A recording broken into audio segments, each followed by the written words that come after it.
Olá, criptomaníacos! Vamos que vamos, Bitcoin! Parece que o jogo virou, não é mesmo? Tava tudo feio, só notícia negativa e de repente muda tudo. O Fed, o Banco Central dos Estados Unidos, não elevou a taxa de juros novamente. Apesar de ameaçar fazer isso o tempo todo, não aconteceu. Já a Rússia recuou, voltou atrás com relação ao banimento das criptomoedas e agora mostrou inclusive interesse na mineração de Bitcoin.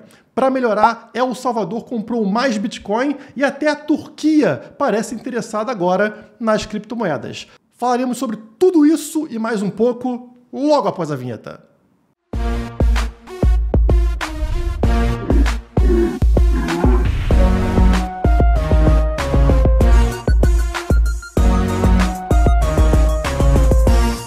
Quando eu era adolescente, eu jogava RPG. Você aí que é nerd sabe o que é RPG.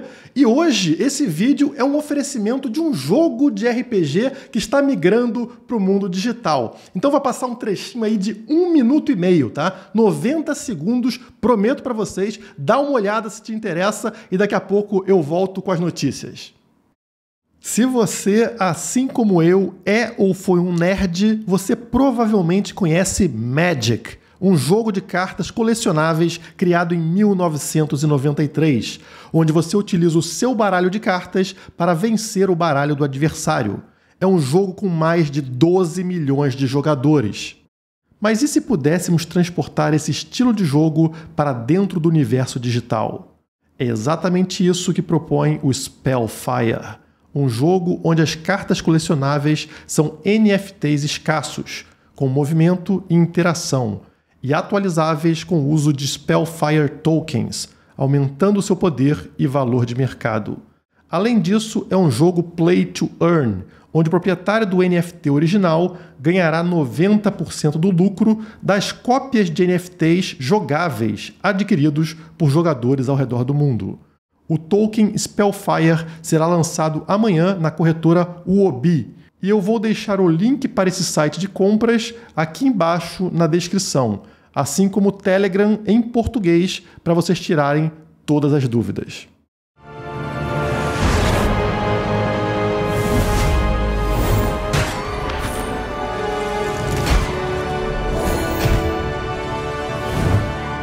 Spellfire. Remaster the magic again. Estou de volta e já vamos direto aqui para o gráfico diário do Bitcoin, porque no vídeo anterior eu falei para vocês sobre a possibilidade desta queda aqui até os 33 mil dólares ter sido o fundo do poço, como aconteceu em vários momentos no passado. Vocês estão vendo aqui esse canal, né? E vocês percebem que diversas vezes o Bitcoin encontra o fundo desse canal e volta a subir com força, como aconteceu nessas setas verdes aqui. E agora não está sendo diferente, né? Encontra o fundo do canal, volta a subir. Então bateu nos 33 mil e hoje chegou a bater aqui praticamente nos 39 mil dólares. Uma subida de 6 mil dólares com relação ao fundo. Agora deu uma recuada, né? Já estamos aqui nos 36.900, 37 mil dólares, ou seja, tivemos uma correção no preço do Bitcoin, mas não dá para negar que estamos aqui numa tendência, no curtíssimo prazo, né? Uma tendência de alta, ou seja, encontrou o fundo e agora o Bitcoin vem subindo dia após dia. E temos diversas notícias que estão relacionadas a esse otimismo do mercado nesse momento, né? Tecnicamente falando, é normal que o Bitcoin encontre resistência nesse ponto. Vocês vão notar que é justamente esse ponto aqui, né? Uma região, como dá para perceber, tem bastante resistência, ela vai desde os 38 mil dólares até essa região aqui dos 40, 41 mil dólares. Então, o Bitcoin vai encontrar essa resistência. Se romper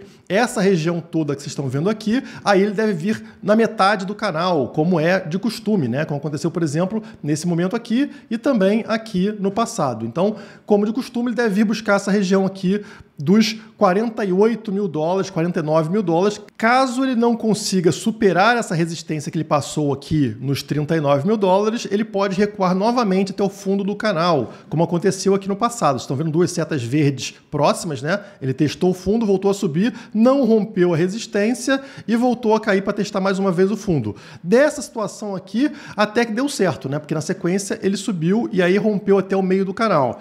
Mas pode ter o risco dele romper para baixo destas paralelas, né? E se romper aqui o fundo verde que vocês estão vendo aqui, aí ele desaba. Então, muita atenção com relação a esse valor aqui dos 32 mil dólares, como eu falei para vocês. Cair abaixo dos 32 mil dólares é muito complicado. Mas qual foi o fator para trazer de volta esse otimismo para os mercados, né? Incluindo Bolsa de Valores e o próprio Bitcoin? A principal notícia do dia foi o Fed, o Banco Central dos Estados Unidos, não alterando a taxa de juros nos Estados Unidos, né? Uma promessa que ele está fazendo há meses já de que vai elevar a taxa de juros. Isso não acontece. Como a matéria fala, eles mantiveram a taxa de juros no intervalo entre 0 de juros e 0,25 após 2 dias de reunião de política monetária. E a recente queda do Bitcoin teve a ver com esse FUD, com esse medo do mercado com relação ao aumento da taxa de juros, que retiraria dinheiro dos mercados considerados de risco, como ações e criptomoedas. Na hora que o Fed não aumenta a taxa de juros, esse medo cai, né? Tem uma redução desse medo. Apesar disso, eles fizeram um comunicado falando que em breve a taxa de juros será elevada. É sempre em breve, mas nunca chega, né? Além de falar que vai reduzir o tamanho dos estímulos monetários, como esses auxílios que a gente está vendo ao longo da crise. Eles prometeram isso para início de março. Vocês acreditam ou não? Qual é o problema para isso realmente se concretizar? O Banco Central dos Estados Unidos está numa corda bamba. De um lado, ele tem a inflação a 7%, uma inflação recorde lá nos Estados Unidos, que deixa as pessoas pobres numa situação muito vulnerável, gera desemprego, entre outros problemas.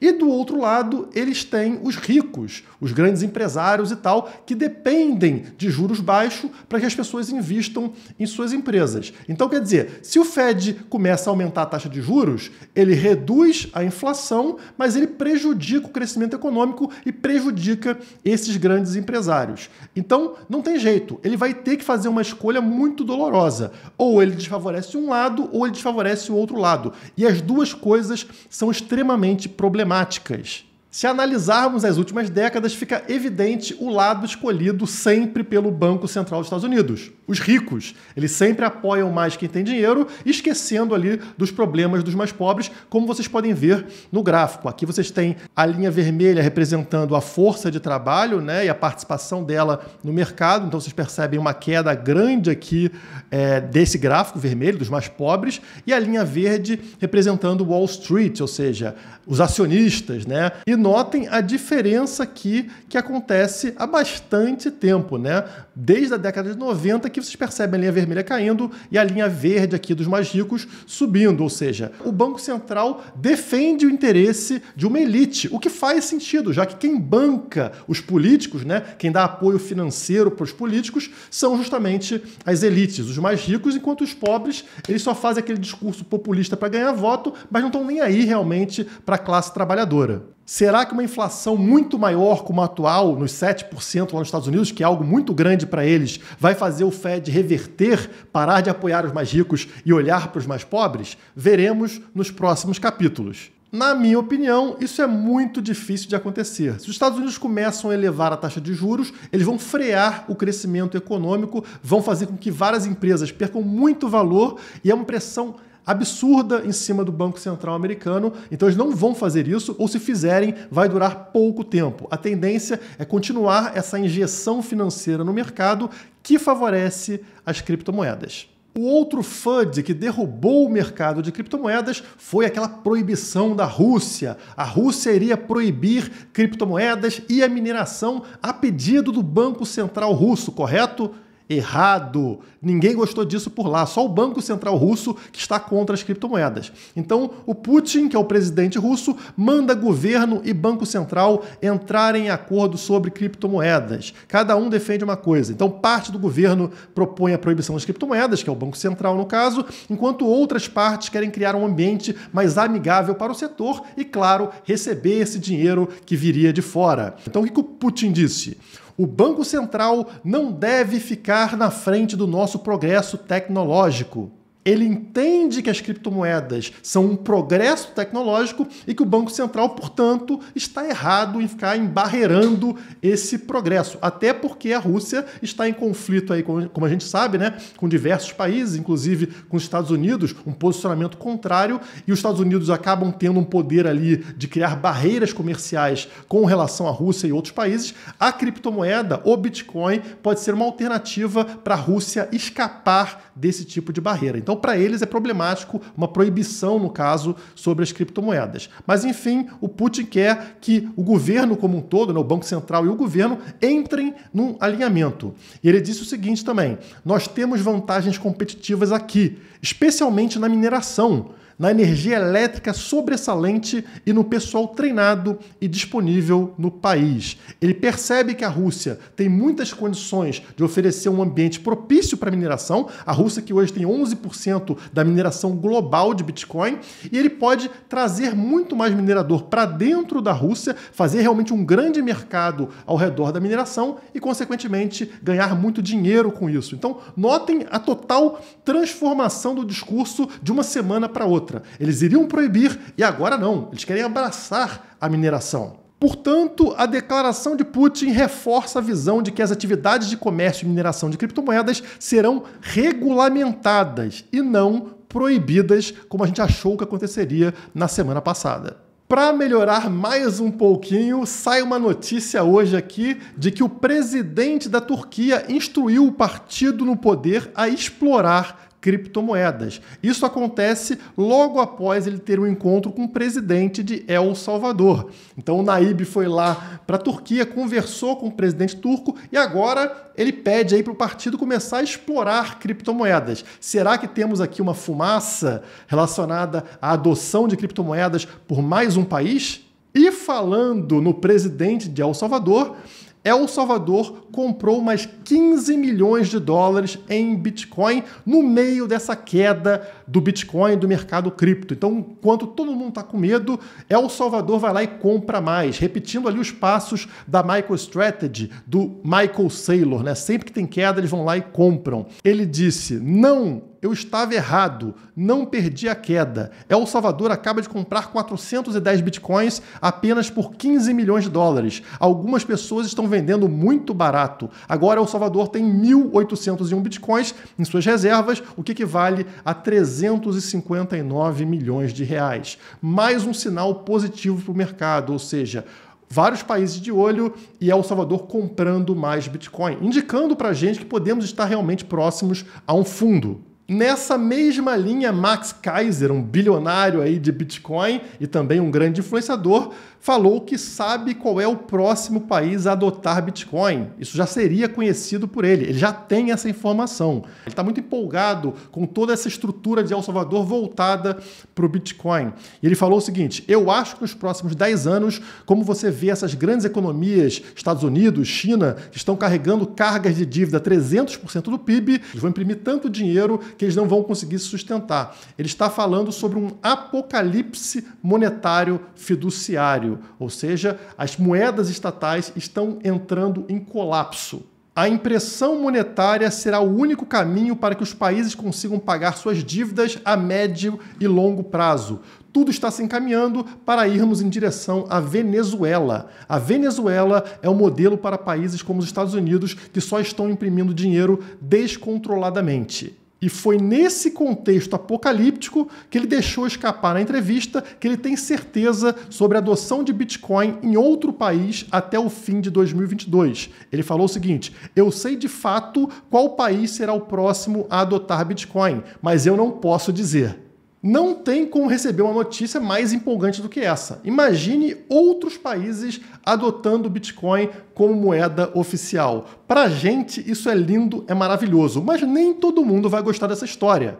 Como, por exemplo, o FMI, o Fundo Monetário Internacional, que está pedindo para El Salvador abandonar a ideia do Bitcoin. FMI exige que El Salvador deixe de usar Bitcoin como moeda oficial.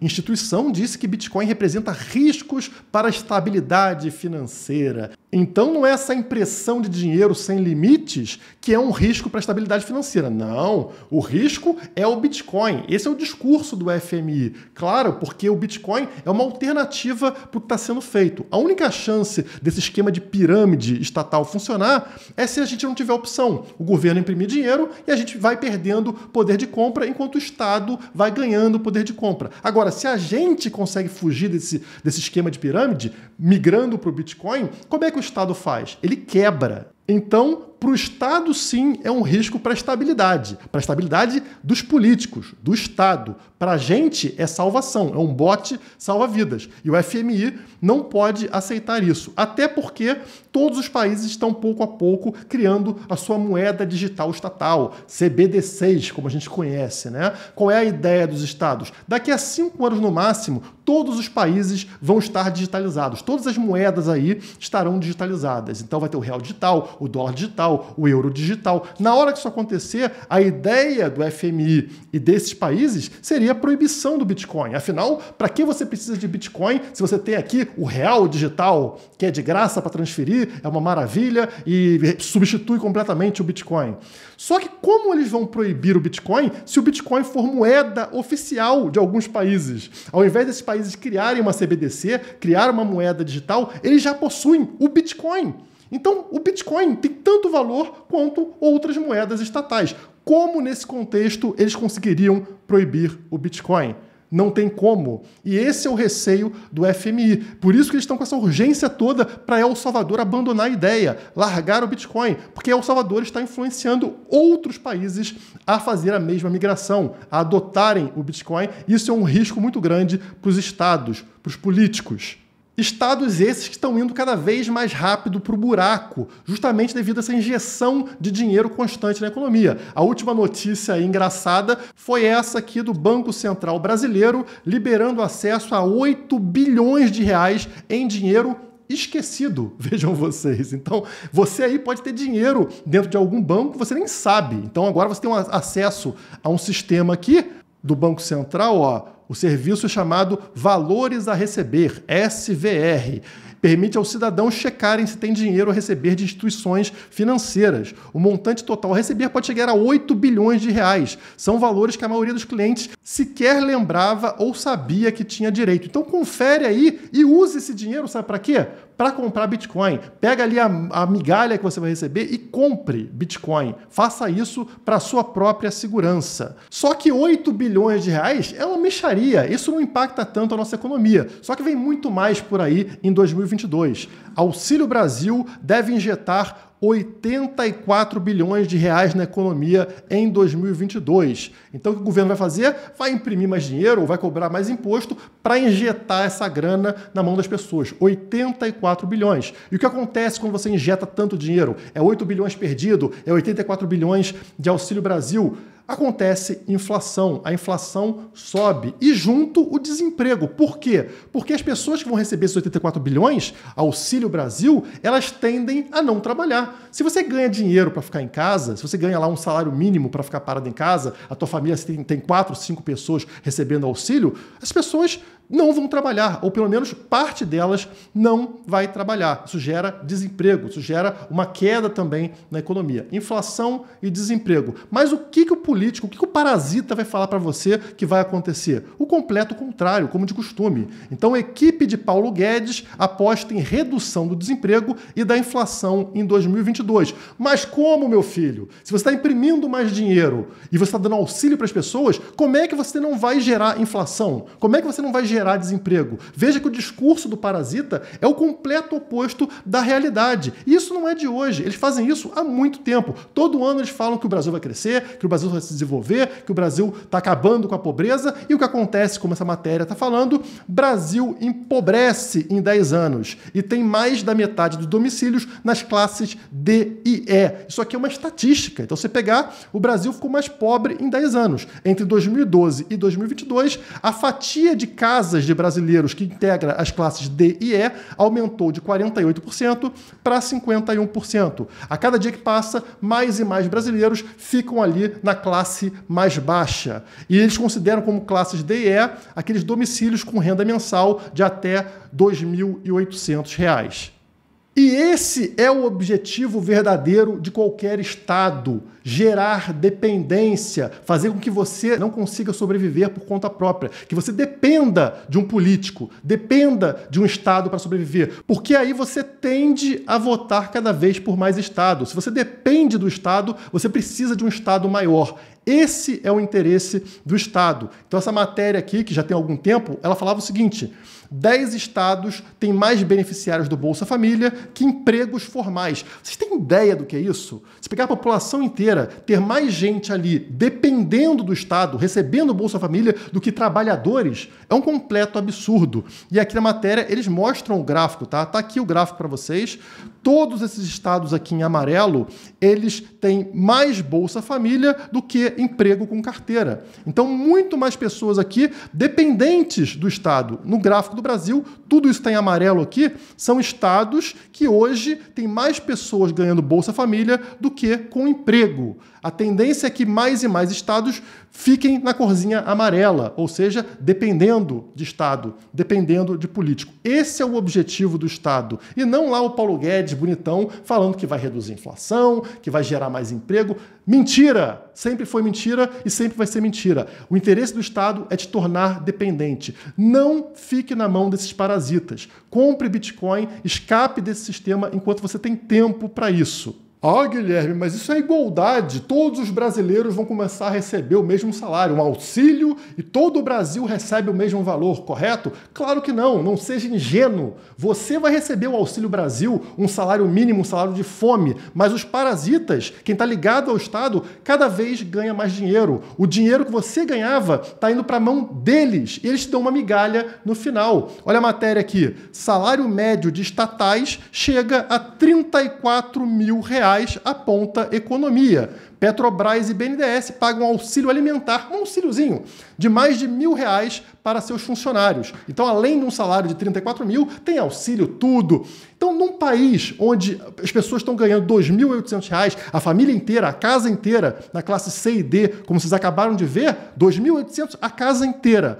Um parasita lá ligado ao Estado ganha média de R$34 mil por mês. É para lá que está indo o dinheiro dessas pessoas que estão se tornando dependentes do Estado. Então não tem igualdade nenhuma. Na verdade, o socialismo faz isso. Ele tira dinheiro do mercado, onde você poderia se sustentar por conta própria, e coloca na mão dessa elite de parasitas que dominam o nosso país e todos os outros. E eles sabem que a tendência, com as pessoas se tornando mais esclarecidas, é que elas fujam desse sistema, indo, por exemplo, para o Bitcoin, para as criptomoedas, não dependendo da moedinha impressa por esses parasitas. Então, qual é a ideia deles? Impedir você de comprar Bitcoin, de comprar criptomoedas, colocando alguma coisa como Pix ou como o real digital, que eles vão te falar, vão te vender como algo muito superior e muito mais estável e muito mais seguro do que o Bitcoin, não é mesmo?